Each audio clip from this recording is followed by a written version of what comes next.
Okay, let's dive into something that, well, it touches almost everyone, especially when you're just navigating the early stages of your financial journey. We're talking about how to make saving money feel less like a dreaded chore, and more like an exciting game you're genuinely eager to win. Take a moment, maybe close your eyes if you're not driving, and picture a scene that probably resonates with, oh, far too many of us. It's late at night, you're in bed, phone in hand, just idly checking your banking app. Right. And that number staring back at you from the top of the screen, maybe it's zero. Or perhaps it's just so minuscule it barely registers as anything positive. You feel that familiar knot tighten to your stomach, that cold creeping dread. That number isn't just a financial reality. It actually manifests as a very physical sensation.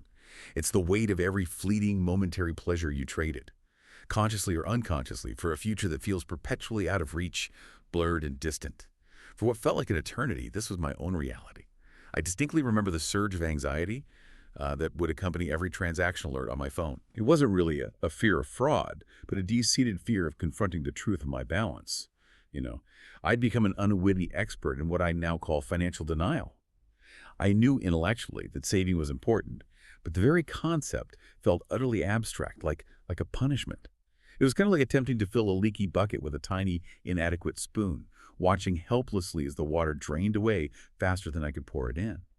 How could I even begin to fathom saving for something as monumental and distant as retirement, like decades away, when I couldn't reliably make it to next Friday with a positive balance in my checking account? If any of this strikes a chord, if this sounds like your reality, please know you are absolutely not alone in this struggle. No, absolutely not. And it's fascinating to observe that this isn't a unique personal failing at all. It really isn't. To truly grasp why we find saving money such an uphill battle, we need to step back in time, far beyond the digital age, way back, to the very dawn of human civilization.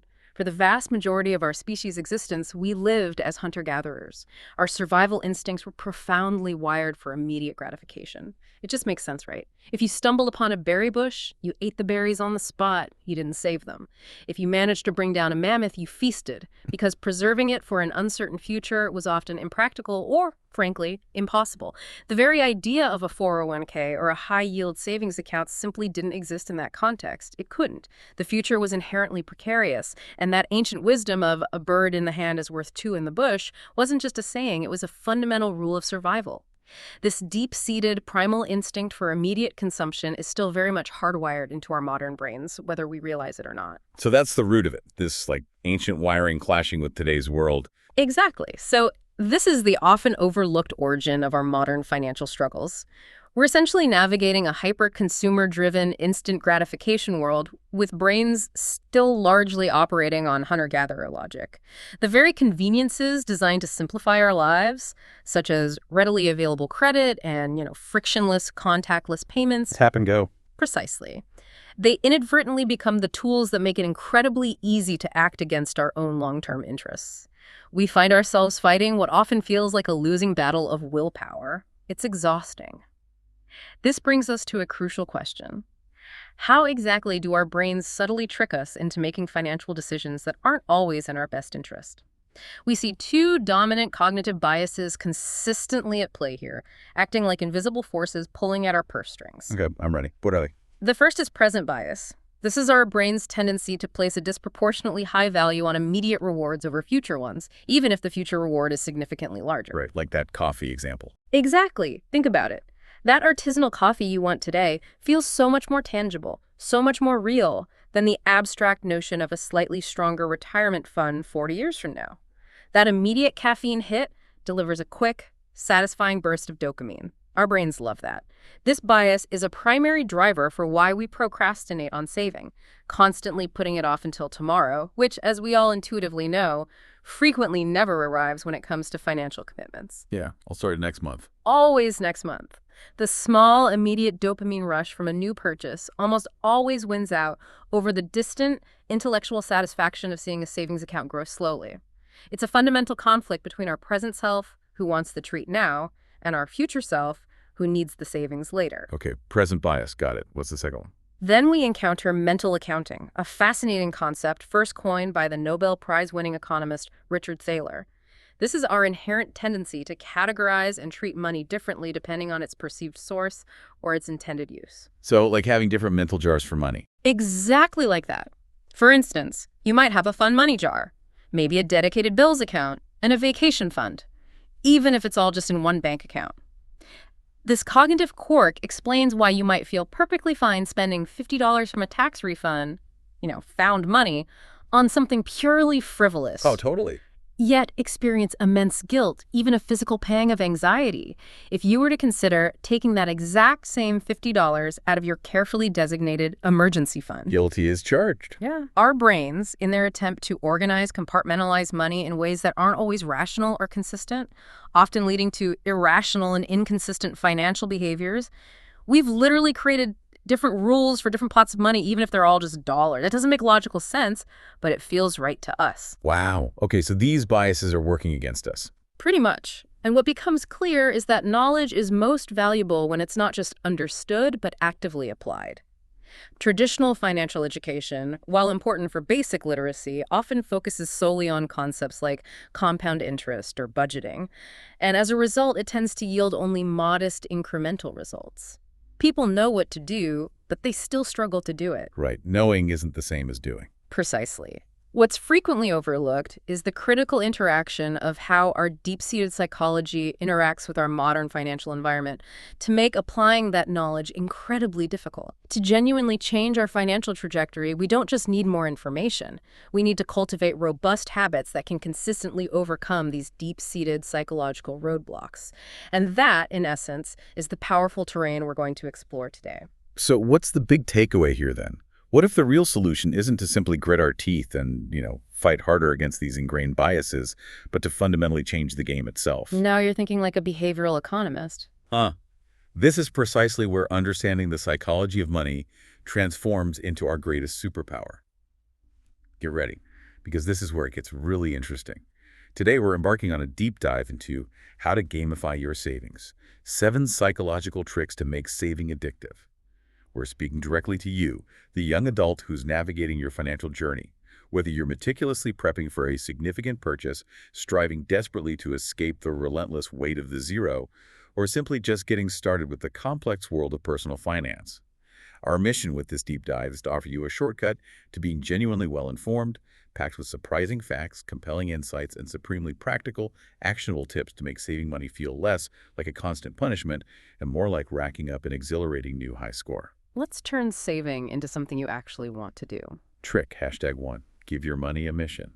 Smart goals and visualization. Okay, so trick number 1. To kick things off, let's talk about the first foundational trick. Giving your money a clear, compelling purpose. A mission, if you will. Many people kick off their saving efforts with what they consider lofty goals. Maybe it's that dream wedding, a substantial down payment on a house, or even, a grand adventure abroad. Big stuff. But then, almost inevitably, they find themselves unable to reach these ambitious targets, they get dispirited, feel like a failure, and eventually give up. It's so common. The initial enthusiasm fades when progress feels slow or non-existent on those huge goals. Exactly. The core problem is that vague, abstract goals, like simply saying, I need to save some money, fundamentally lack direction, urgency, and sustained motivation. The truth is, consistent saving as an integrated part of your lifestyle is far more effective than sporadic, aimless attempts. It needs to be a habit, not a moonshot. Right, like brushing your teeth, not climbing Everest every single day. Perfect analogy. So the strategy here is to completely flip that script. We're going to talk about goals that are specific, measurable, attainable, relevant, and time-bound, collectively known as SMART goals. SMART goals. A classic for a reason. Absolutely. This framework is a game changer because it takes that abstract desire, like save money, and transforms it into a concrete, actionable quest. Let's break down each component, keeping it simple and practical. First up, specific. This means precisely defining what you're saving for. No more vagueness. Instead of the nebulous save for stuff, you'd specify, I'm saving for that new PlayStation 5, or I'm saving for a weekend getaway to the coast, complete with that cozy Airbnb. Get detailed. The clearer and more vivid your target, the easier it is to focus your efforts. It's like having a precise target reticle in a game. You know exactly what you're aiming for. Next, measurable. How much money do you actually need to achieve this specific goal? You need a number. $500 is measurable, enough is not. You need a concrete numerical target so you know exactly when you've hit your mark. It's a clear win condition for your savings game. Otherwise, how do you know when you've won? You need that finish line. Then, attainable. Is this goal realistic given your current income and time frame?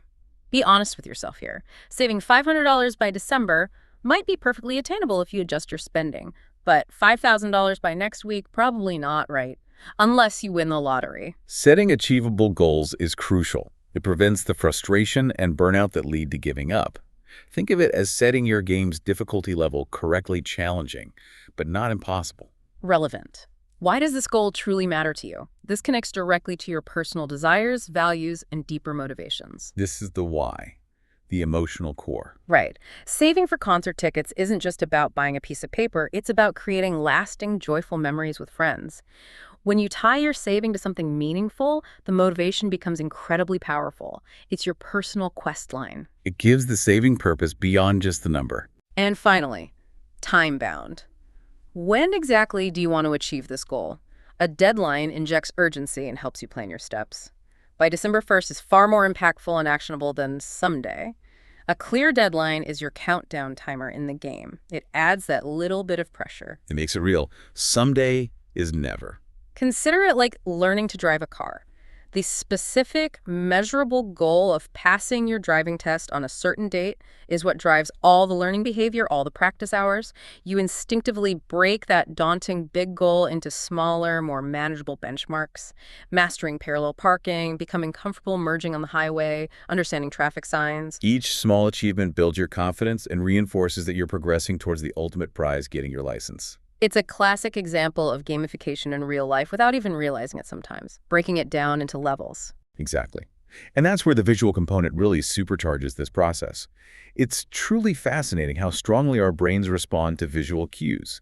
If you can vividly see your goal, you're exponentially more likely to believe in its possibility and to consistently work towards it. Seeing is believing, quite literally. Precisely. This is where making your financial goals visually real becomes such a powerful trick. Imagine, instead of your savings account simply being labeled Savings Tax 6 Tax 4233, which is meaningless, right? Totally anonymous. What if it was proudly named Mountain Trip 2025 or Dream Home Down Payment Fund? Renaming your accounts this way does more than just organize.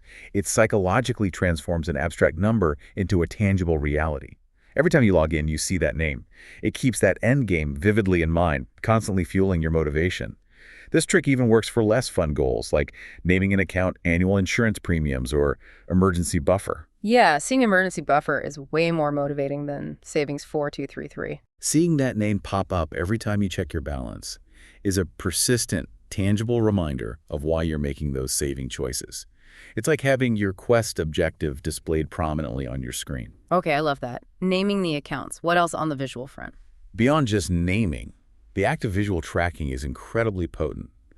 Think about the addictive nature of games where you see your progress bar steadily filling up or a level up meter advancing. Oh yeah, that little bar filling up is so satisfying. It is.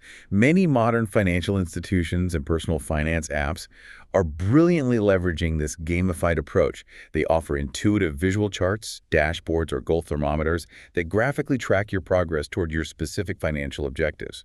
This continuous visual feedback, the sense of accomplishment as a bar fills, and the anticipation of reaching the next milestone or completing a level can genuinely make the act of saving feel like an intrinsic reward. You're literally watching your XP bar for financial freedom grow. Exactly. A fantastic real-life example of this in action is Voya Financial's My Orange Money platform. This innovative tool allows users to visually see their estimated monthly retirement income, not just as a static figure, but as a dynamic projection. So you can, play with it. Yeah, users can interactively play with sliders, adjusting different savings rates or proposed retirement ages, and instantly witness how these seemingly small, present-day choices dramatically impact their future financial stability. This interactive, visually appealing platform effectively bridges the often daunting chasm between the distant future of retirement and our present-day financial decisions, making a typically abstract and overwhelming topic much more approachable and engaging. That sounds incredibly useful, actually seeing the future impact. It makes it concrete. This, my friends, is exactly how you transform an abstract, intimidating number into a concrete, exciting destination, a trophy you're actively working to unlock. Trick, #2, master delayed gratification, the 30-day rule and wish lists. All right, trick number 2. So what's the core message here? Every single one of us have been there, right? Yeah. Scrolling online or walking through a store, spotting something, and feeling that almost irresistible primal urge to buy it now. That instant dopamine hit temptation. Totally.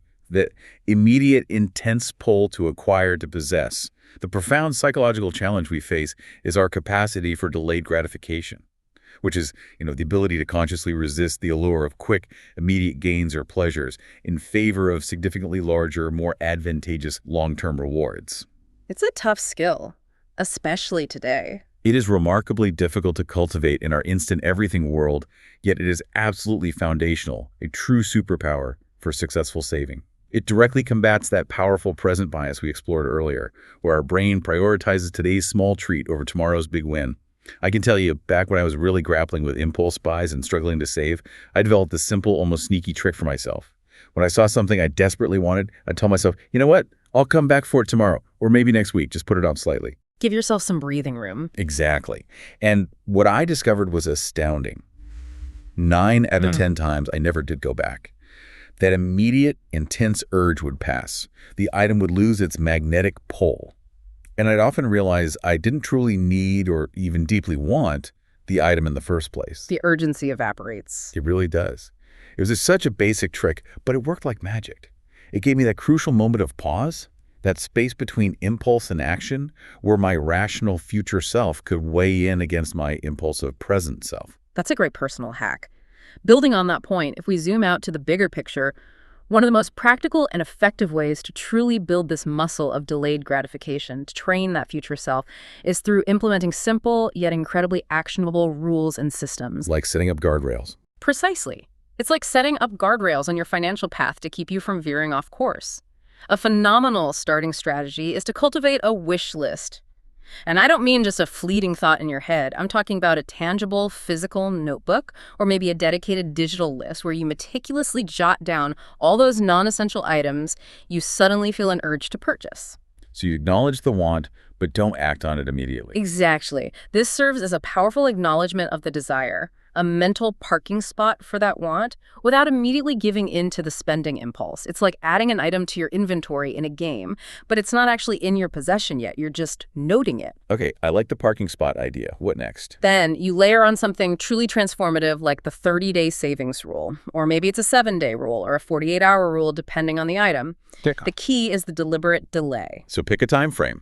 Yes.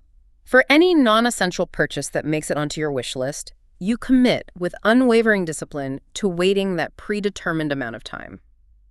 Let's use 30 days as the example, before you even consider buying it. During this designated waiting period, that item remains firmly on your wish list, patiently awaiting its turn, while crucially, your money remains safely in your bank account, working towards your bigger goals. Okay, so the money stays put while the item waits on the list. Right. The profound beauty of this rule is elegantly twofold. First, if after the waiting period, those full 30 days, you still genuinely deeply want that item. Like you've thought about it, you still need it. Exactly. You've confirmed it wasn't just a fleeting impulse. Then you can proceed with the purchase entirely guilt-free. You've proven it. You've earned that reward. But, and this is where the magic truly happens, more often than you might imagine, that initial intense desire will have completely dissipated. Like my comeback tomorrow trick, but more structured. Precisely. The thrill is gone, the urgency has faded, and you've successfully sidestepped an unnecessary impulse buy, saving that money for your larger, more meaningful financial objectives. This consistent practice isn't just about saving money, it's a powerful exercise in self-awareness. It helps you discerningly differentiate between a fleeting, momentary want and a genuine need, or an item that truly aligns with your long-term values and brings lasting satisfaction. It's like completing a side quest, the waiting period, to earn a bigger main quest reward, which is your savings goal. That's a fantastic way to put it. And it's important to frame this not as an act of deprivation, not punishment. Which saving often feels like. It does, but frame it instead as an empowering act of mindful consumption, a deliberate choice to give your future self a profoundly valuable gift. You are actively training your brain, reshaping neural pathways to prioritize the sustained, deeper satisfaction of financial security and progress over the ephemeral, fleeting gratification of an immediate, often regretted purchase. So you're strengthening the planner part of your brain over the impulsive part. You got it. You're consciously strengthening that internal planner self, empowering it to consistently win out over the impulsive doer self that just wants to spend, spend, spend. Trick hashtag 3. Break it down. The power of pennies and consistent wins. Moving on to trick number 3. Now, this is where the real magic happens, I think, where it gets truly interesting. Often, the sheer magnitude of saving a huge amount, like that dream home down payment we just talked about, which could be tens or even hundreds of thousands of dollars, feels so utterly overwhelming that it paralyzes us. Analysis paralysis. The goal seems too big to even start. Exactly. We don't even manage to take the first step. It's a classic psychological trap. Many people set these impossibly lofty goals, inevitably fail to reach them, then feel profoundly dispirited, demotivated, and ultimately give up on saving entirely. It's like staring at an insurmountable boss battle without ever having leveled up. Yeah, you just feel defeated before you begin. Right. The genius of this trick is to completely flip that script on its head. Instead of fixating on the intimidating end sum, we focus relentlessly on tiny, consistent victories. You might be thinking, what's the actual point of saving just $1 or $2? That's barely anything. But that, my friend, is precisely the entire point. It seems counterintuitive, doesn't it? But psychology today highlights a fascinating insight. While it might seem odd, how can a tiny goal be different from a big habit?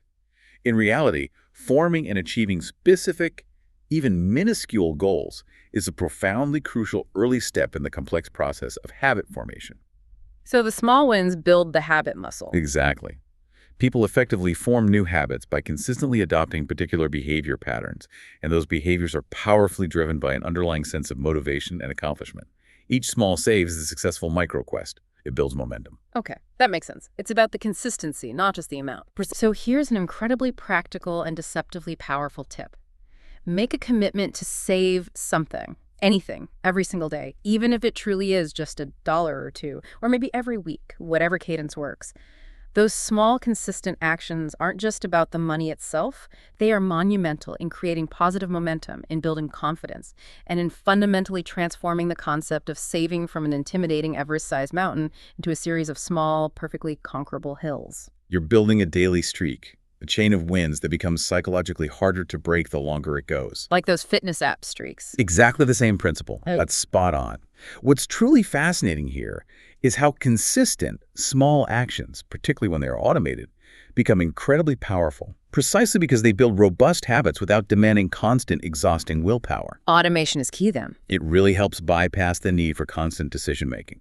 This is exactly where the strategic application of gamification truly shines, making saving feel less like discipline and more like an effortless progression in a game. Okay, so how do we automate these small wins? Let's talk about roundup rules. This is a brilliant example. Many innovative personal finance apps, such as Capital or Acorns, leverage gamification by allowing users to set up clever rules that automatically funnel money into savings. How do those work exactly? Here's how it works. You activate a roundup rule, and whenever you make an everyday purchase using a linked card, say you buy that $4.25 coffee, the app automatically rounds up the transaction to the nearest whole dollar, so $5 in this case. That spare change, in this case $0.75, is then seamlessly and invisibly transferred directly into your savings or investment account. So you don't even really notice it happening? You literally barely notice it leaving your checking account. But those incremental pennies, those found amounts, accumulate into surprisingly powerful progress over time. It's exactly like automatically collecting coins or gems in a video game. Each one feels like a little satisfying win without any effort on your part. Effortless saving. I like the sound of that. What are things we can do ourselves without an app? Absolutely. Beyond relying solely on apps, you can also design and implement your own incredibly effective savings challenges. These are structured, goal-oriented ways to save a specific amount within a clearly defined time frame. For example, you could try no-spend week, or even just a no-spend weekend to start. Ooh, that sounds tough. It can be, but it's powerful. You commit to not spending any money whatsoever on non-essential items, no dining out, no impulse buys, no entertainment purchases for a set period. It's a fantastic way to reset your spending habits and really identify areas where you can trim the fat. Okay, a spending reset. What else? How about a saving swap month? This is incredibly actionable. For an entire month, choose one item or service you'd normally spend money on each day, and instead, consciously transfer that exact amount into your savings. Give me an example. Okay, so if your usual daily commute involves a ride service costing $12, you could choose to walk, bike, or take public transport instead, and then immediately transfer that $12 directly into your savings. It's a direct and measurable swap of a spending habit for a saving habit. Very tangible. I like that, making the saving a direct replacement for the spending. Precisely. Or you could try a year-long savings challenge. This builds momentum gradually so it feels less intimidating. You start by saving a small, manageable amount, say $10 in month 1. Then you incrementally increase that amount by another $10 each subsequent month. So $20 in month 2, $30 in month 3, and so on. So it ramps up slowly. Right. By the end of the year, without ever feeling overwhelmed by a huge monthly saving target, you'll have successfully socked away an impressive $780. It's a gentle, progressive climb that feels incredibly manageable, like slowly increasing your daily quest rewards in a game. These all seem doable because they start small or focus on single swaps. Exactly. The psychological impact of these small, consistent actions is truly immense. They create a profound sense of accomplishment with each roundup, each no-spend day, each successful swap, making the act of saving feel like a reward in itself rather than a punishment. This approach is highly respectful of your current time commitments and financial situation by always starting small. So it's not about deprivation, it's about winning small victories. Absolutely. It transforms the journey of saving from a daunting marathon into a series of productive, fun, and achievable sprints. You're essentially stacking up daily micro-victories, collecting gold coins that continuously fuel your motivation for bigger wins and help you progress to the next level in your financial game. Trick #4. Create a personalized reward system. Celebrate your wins. Okay, trick number 4. Let's talk about something incredibly powerful that drives almost all human behavior and certainly every engaging game: rewards. Yes, the dopamine hit. Exactly. So what's the big idea here? We are, quite simply, hardwired for rewards. Think about the most addictive video games. You hit a new level, you earn a shiny badge, you get that incredibly satisfying ding sound or a congratulatory message. Our brains absolutely thrive on positive reinforcement. It's basic behavioral psychology. We repeat what gets rewarded. Right. The fascinating psychology of rewards tells us this. When we achieve a goal or receive a reward, our brain experiences a surge of dopamine. This neurotransmitter is a central player in our brain's reward system and is absolutely crucial for motivation. This chemical response isn't just fleeting. It actively reinforces the specific behavior that led to the reward, making us significantly more likely to repeat it in the future. So you're literally training your brain to associate saving with pleasure, not pain. Precisely. It's how habits are not just formed, but deeply ingrained. It's also helpful to distinguish between two key types of motivation that fuel our actions. Yeah. Right? Intrinsic versus extrinsic. Right. Intrinsic motivation comes from within. It's the pure internal satisfaction, enjoyment, or sense of purpose you derive from the activity itself. For saving, this could be the quiet satisfaction of watching your investment portfolio steadily grow, or the peace of mind that comes with a robust emergency fund. The feeling of security itself. The internal reward. Then there's extrinsic motivation. This, on the other hand, originates from external factors. This is when you're saving specifically to earn a tangible, external reward, such as a new gadget, a weekend trip, or a fancy dinner. The external prize. The key, and this is crucial for gamifying your savings effectively, is to strategically use both. A mix is usually best. Yeah. While intrinsic motivation is what will sustain you over the long haul, extrinsic rewards, especially in the early stages of building new habits, can be incredibly powerful drivers to kickstart your efforts and maintain essential momentum. Think of extrinsic rewards as your daily quest bonuses, and intrinsic motivation as the satisfaction of completing the main storyline. You need both to keep playing.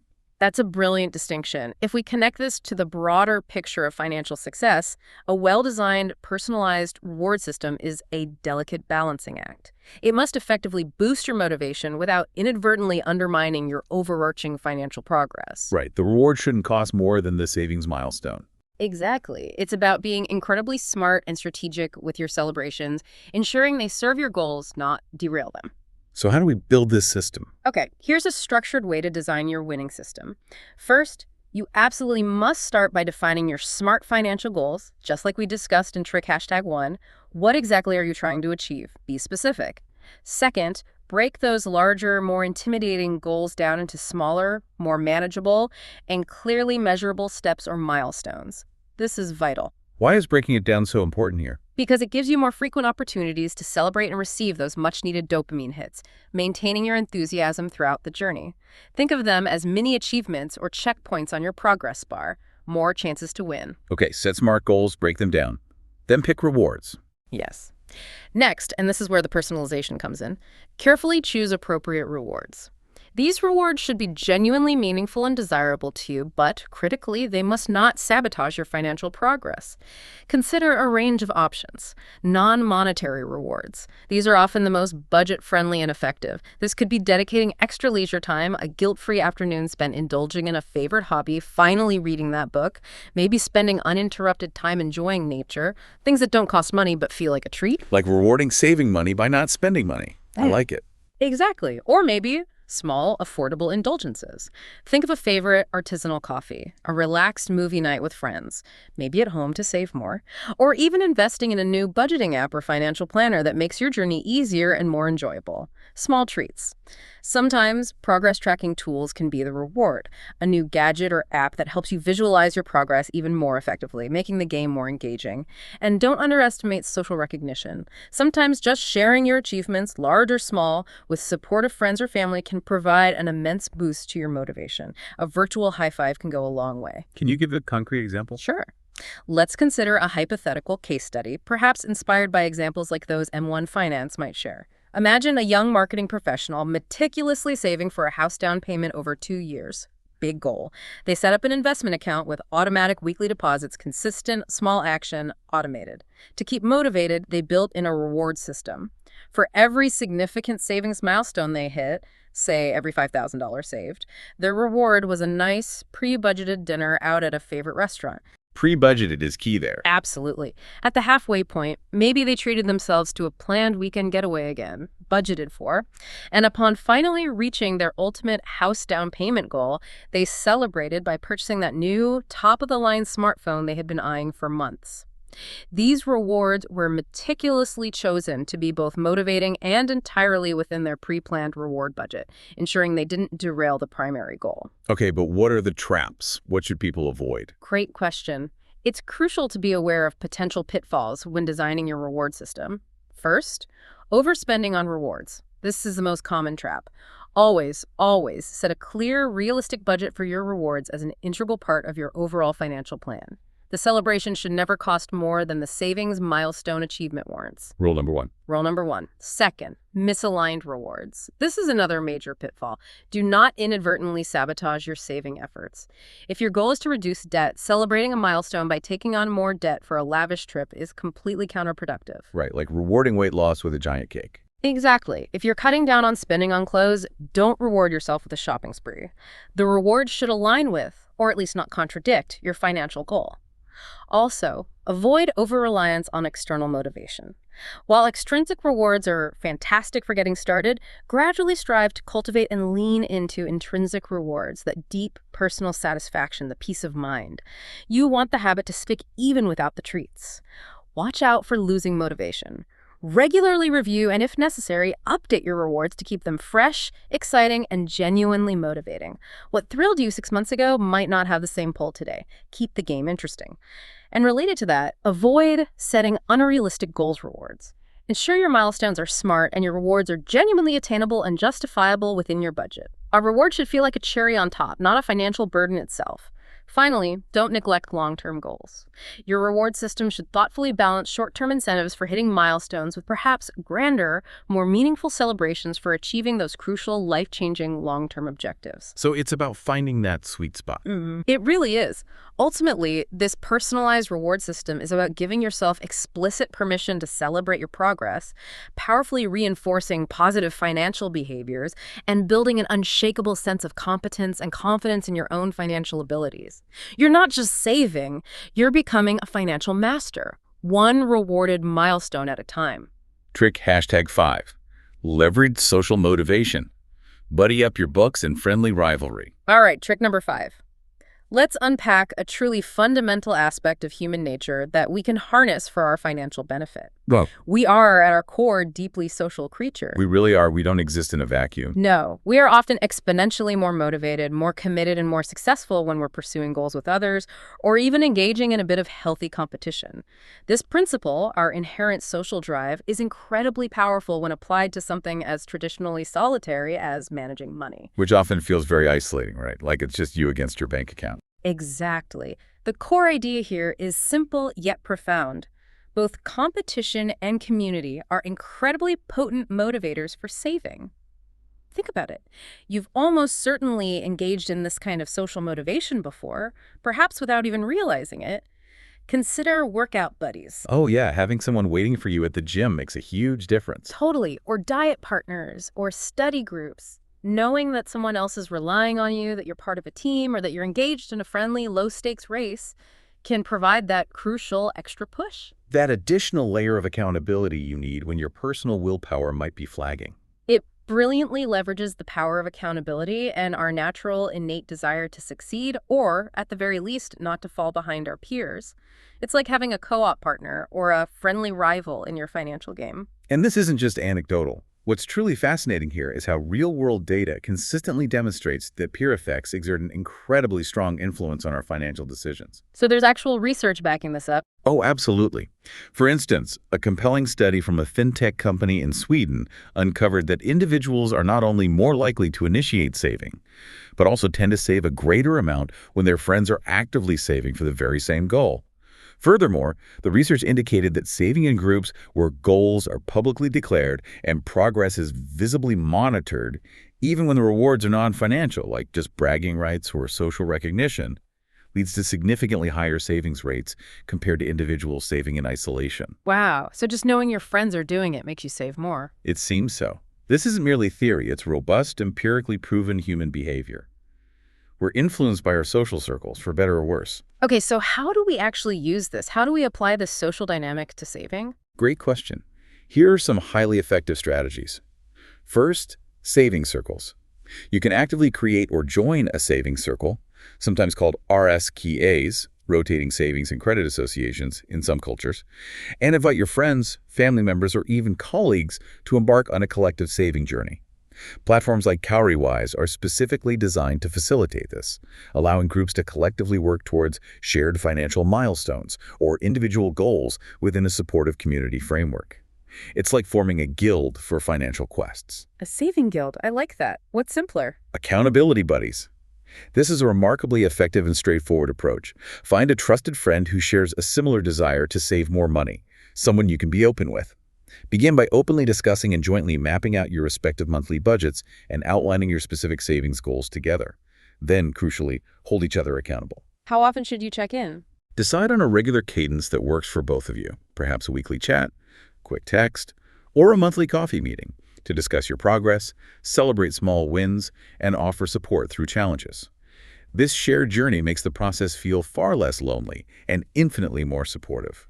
Plus, it's always a bonus to have a friend who prefers, say, a free hiking adventure over the weekend rather than an expensive outing. Finding frugal friends helps. That's true. Surround yourself with people who support your goals. What about competition? Yes, friendly competition. To inject an element of fun and challenge, you can even establish some friendly competition.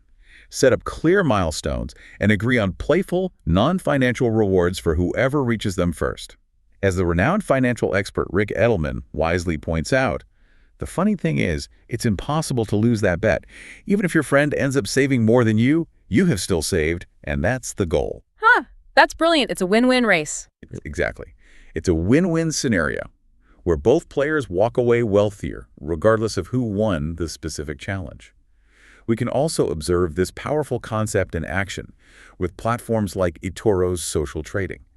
While its primary focus is on investing, not just saving. Right. Different but related. It brilliantly integrates gamification elements with public leaderboards, dynamic social feeds, and virtual badges for both participation and successful trading. Users can even kickstart their journey with a virtual portfolio to practice trading with simulated money in real market conditions. Yay. And they have the unique ability to copy the trades of genuinely successful investors. So you learn by watching and interacting with others. Precisely. This innovative approach transforms the often intimidating investment process into a highly social, interactive, and educational experience, powerfully leveraging community engagement and a subtle competitive edge. So the takeaway is don't go it alone if you don't have to. Absolutely. The psychological benefit of harnessing social motivation is truly profound. It effectively transforms what can often feel like a lonely, internal, and isolating struggle against one's own impulses into a shared collective journey.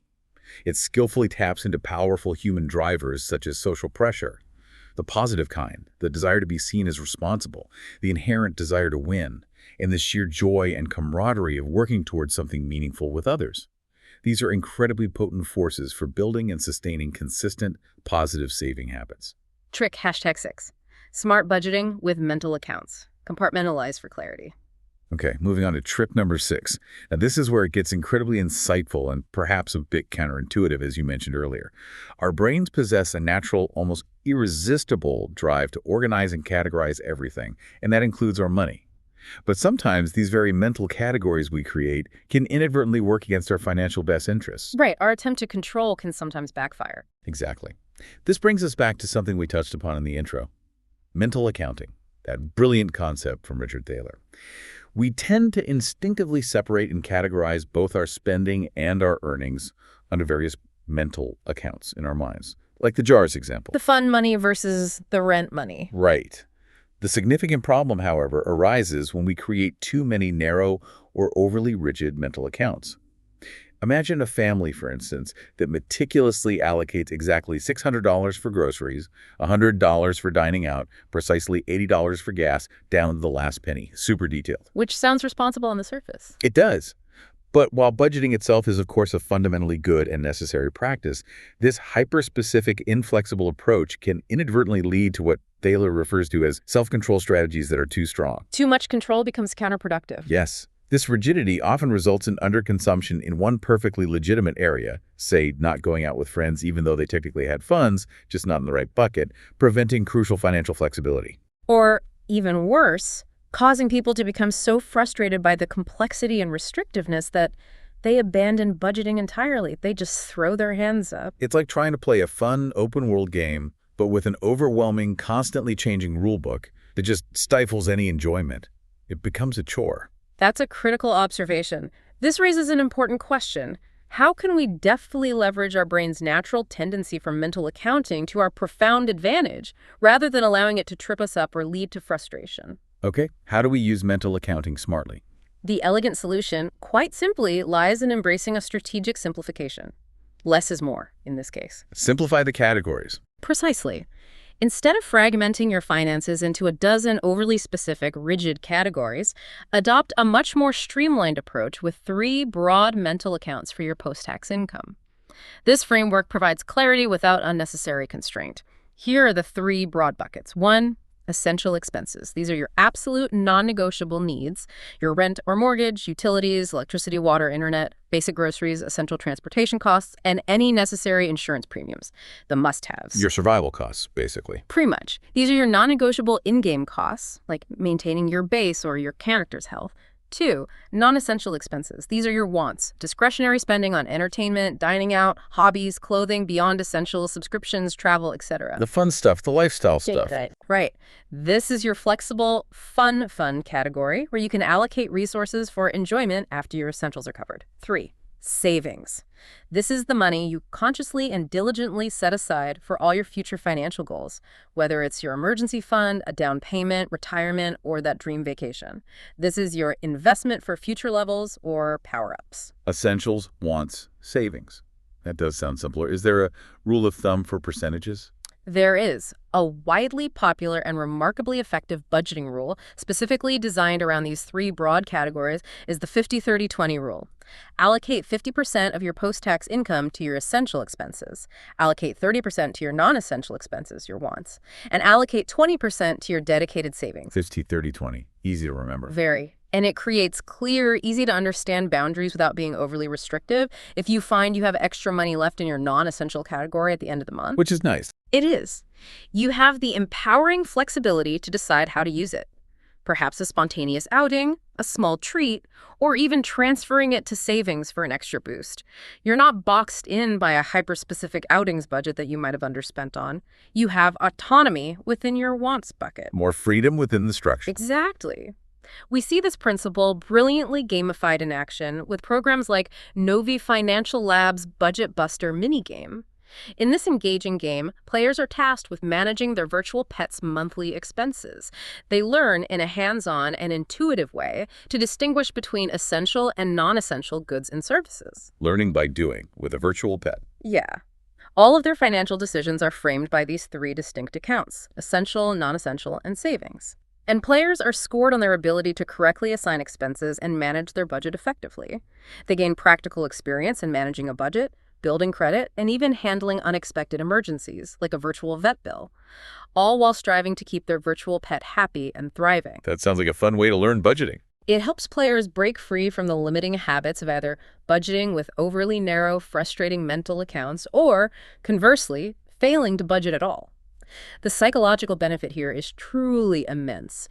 This simplified approach makes the entire budgeting process feel far less like an arduous chore and much more like a solvable, engaging puzzle. By providing clear, broad boundaries, it paradoxically empowers you to make more conscious, guilt-free spending decisions within those limits, fostering a sustainable, stress-free financial habit. It's about giving you clear rules for your money game, but enough freedom to actually enjoy playing it. They got it. Trick #7. Unlock exponential growth. Future you will thank you. Okay, trick number 7, the final one. So what's the biggest game changer, maybe the ultimate cheat card when it comes to saving long term? This one is huge, especially if you're young. Right. This final trick is arguably the most profoundly powerful, particularly for young adults who have that incredible asset, time on their side. It's about deeply understanding a concept that has the power to either build immense wealth for you or, conversely, keep you locked in a cycle of debt. Exponential growth. Also known as compound interest or compounding returns. Exactly. The truth is, most of us instinctively tend to underestimate both the incredible returns possible on long-term investments and, on the flip side, the crushing losses that accumulate from high-interest debt. We just don't grasp it intuitively. No, this cognitive blind spot is known as exponential growth bias. Our brains, by default, anticipate a linear, steady growth, like add $100 each year. When in reality, an exponential interest rate is at play, meaning growth accelerates dramatically over time. The money starts making money, and then that money starts making money. We intuitively think 1 + 1 + 1, when the reality is more like 1 growing to 2, then 4, then 8. It ramps up fast. That's a good way to put it. And this inherent bias is strongly and consistently correlated with less saving, higher borrowing, and generally less optimal financial portfolios. And you said earlier this doesn't get better with age or education. Surprisingly, no. Yeah. The research shows this bias doesn't really diminish with age or even with higher levels of education. It seems to be a persistent, universal cognitive blind spot.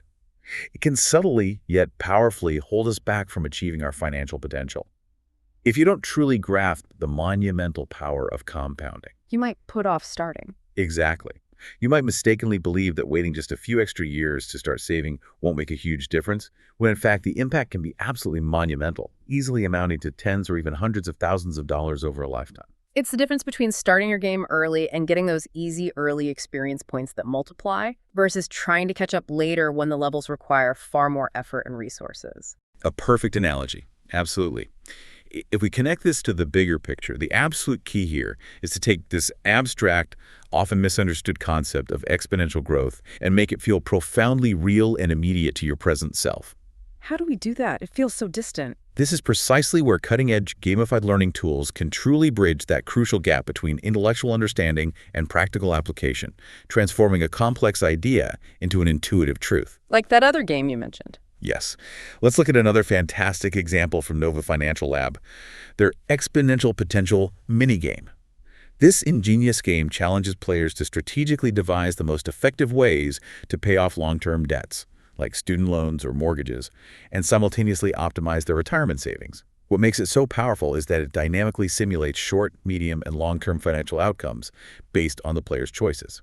Players can visually witness, in real time within the game, the dramatic compounding impact of their various decisions over decades. So you can actually see the snowball effect. Exactly.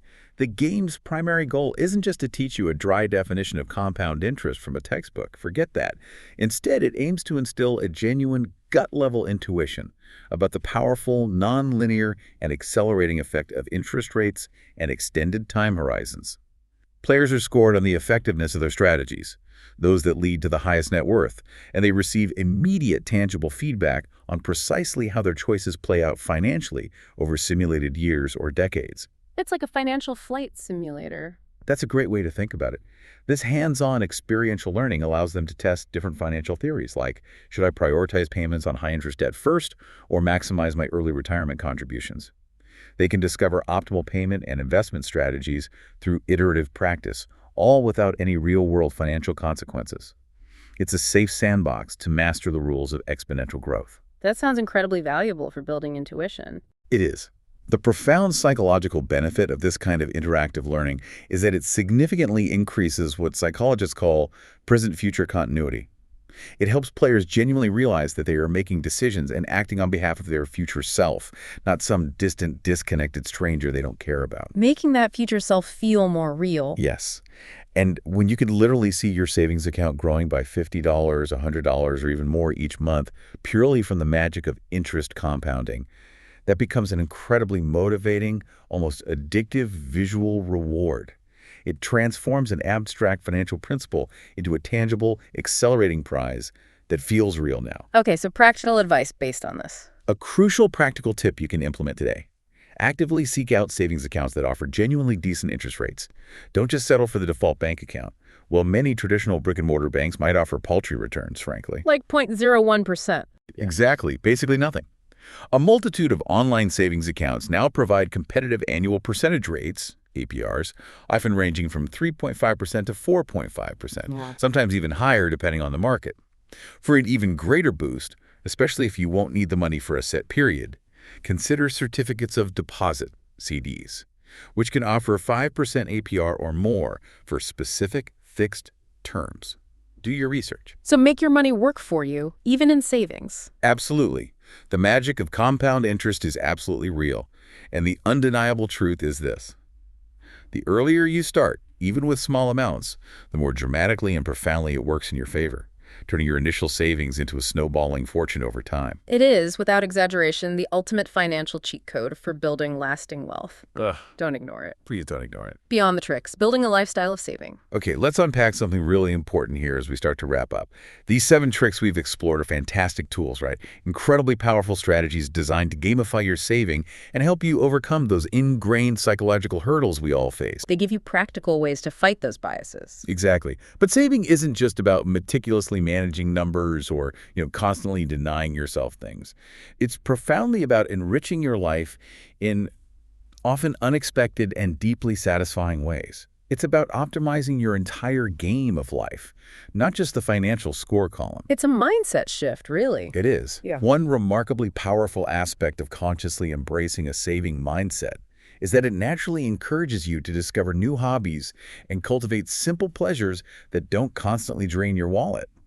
If you find that most of your current pastimes and leisure activities come with a hefty price tag, consider actively exploring free or low-cost alternatives. What kind of things? Well, think about diving into the local library's collection, free books, movies, sometimes even museum passes, embarking on invigorating hikes in a nearby park or nature reserve, practicing a new language with a myriad of free apps available, or even starting a small herb or vegetable garden in your backyard or on a balcony. Things that cost little but offer real value or enjoyment. Right. Once you discover these genuinely fulfilling low-cost pleasures, you can consciously choose to allocate more of your time and energy to them, and consequently, less time and money on costly leisure activities that might offer only fleeting satisfaction. It's about making a deliberate, joyful shift in your mindset to value experiences, personal growth, and simple contentment over endless consumption. Finding joy in frugality, maybe. I like that framing. Finding joy in being resourceful. And here's a crucial point that beautifully ties back to our personalized reward system. Trick #4.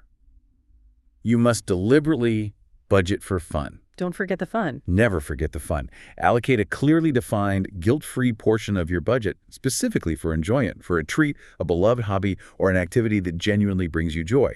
This isn't contradictory to your saving goals. In fact, it's a vital psychological component of a sustainable financial plan. Because if it's all deprivation, you won't stick with it. Exactly. By thoughtfully including a fun fund in your budget, you'll feel significantly less deprived, which paradoxically makes it far easier to consistently stick to your larger financial goals. It allows you to enjoy life's pleasures without undermining your progress, reinforcing the powerful truth that saving isn't a punishment, but actually a path to greater freedom and enjoyment down the line. It's your discretionary entertainment budget for the game of life. That's such an important perspective. What's truly fascinating here is how building your savings can also become an incredible opportunity to explore entirely new avenues for generating income, effectively adding to your score in wonderfully creative and unexpected ways. So boosting the income side of the equation too. Why not? Let's consider side hustles. Do you possess a unique skill, a passion, or a hobby that you absolutely love? Can you cleverly transform that into a viable way to earn extra money? For instance, if you have a green thumb and enjoy plants, perhaps you could start making and selling beautiful succulent terrariums online or at local markets. People love those. They do. If graphic art is your forte, you could sell custom prints or designs. Are you great with animals? Offer pet sitting services in your community. Websites and platforms like Etsy, Fiverr, or Rover make it remarkably easy to sign up for these services. They can provide a fantastic, flexible new income stream that directly boosts your savings, accelerating your progress towards your financial goals. It's like discovering hidden bonus levels to earn more gold in your financial game. Turning a hobby into cash to save. Nice. And let's revisit that savings swap month idea we talked about from trick #3 because it's so immediately actionable and impactful. This is a very practical, immediate way to see your savings grow. Choose a specific item or service that you'd normally purchase on a given day, say your morning barista-made coffee or that short rideshare trip. Instead of buying it, make a conscious decision to forego the purchase and immediately transfer that exact amount of money into your savings account. Maybe have a dedicated swap savings pot. So you see the direct trade-off. Yes. You are actively choosing to substitute a spending habit with a saving action, directly translating what would have been a consumption into a contribution to your financial future. It's a daily micro decision with macro impact. And tracking helps see all this, right? Absolutely. And finally, a highly effective and motivating strategy is actively visualizing your finances, either through intuitive apps or even simple, well-organized spreadsheets. By meticulously tracking your spending and visibly monitoring your progress toward your goals, remember trick #1, you can quickly identify those sneaky areas where you might be unconsciously overspending, like maybe that recurring dining out category adds up way faster than you thought. Seeing the data makes it real. It does. This transparency provides a powerful, constant motivation to make necessary adjustments and stay firmly on track. This clear, visual feedback gives you a real-time, objective picture of your financial game, showing you precisely how you're performing, where you can improve, and how close you are to that next achievement, that next level. So it all ties together. It really does. Gamifying your savings, as you can see, absolutely doesn't have to be a dreaded chore or a continuous act of deprivation. By thoughtfully incorporating fun, personalized, and strategic approaches, you can genuinely transform the act of saving into a rewarding, engaging, and enjoyable experience. The ultimate key, however, lies in experimenting, discovering, and consistently applying action plans that truly resonate with you and your unique motivations, your personality, your goals. Find what game works for you. Outro. So what does this all mean for you listening right now? We've taken an incredibly deep dive today into 7 powerful psychological tricks designed to gamify your savings, effectively turning what often feels like a lonely, uphill, and often frustrating battle into a genuinely rewarding and maybe even fun journey. Hopefully more fun than frustrating. That's the goal. We've covered a tremendous amount of ground today, from the foundational importance of setting crystal clear, smart goals and vividly visualizing your progress, to mastering the vital skill of delayed gratification through practical tools like the 30-day rule or just waiting a day. We explored embracing small, consistent actions and leveraging the power of automated roundup rules, creating a personalized reward system for those crucial dopamine hits, and intelligently leveraging social motivation by buddying up or even engaging in friendly competition. Don't forget smart budgeting with those broad mental accounts. Right, smart budgeting with broad mental accounts to simplify your financial life. And finally, unlocking the immense compounding power of exponential growth for your future self. These aren't just abstract concepts. They are actionable, proven strategies that you can begin implementing today, maybe even right after listening, to transform your financial life. And this raises a truly important question that goes beyond mere numbers. The profound impact of these psychological tricks extends far beyond just your financial balance. It's deeply emotional and psychological. We recently heard a fantastic story from a listener who started applying just a few of these ideas, and she shared that she used to absolutely dread payday. Can you imagine? Dreading payday. Wow. Yeah, knowing that within just a few days she'd likely be broke again, caught in that endless cycle. Now she actually looks forward to payday, not with dread, but with genuine excitement because she gets to see her numbers grow and feel the tangible satisfaction of reaching another milestone in her savings journey. That's a huge shift. It's massive. She's not merely building a savings account. She's actively building a profound sense of competence, unshakable confidence, and powerful control over her own life. That's the real prize. Remember our core belief here. Knowledge is most valuable when it's not just passively understood, but actively applied. Financial freedom isn't simply about accumulating a huge number in your bank account, though that's certainly a nice outcome. Doesn't hurt. Doesn't hurt.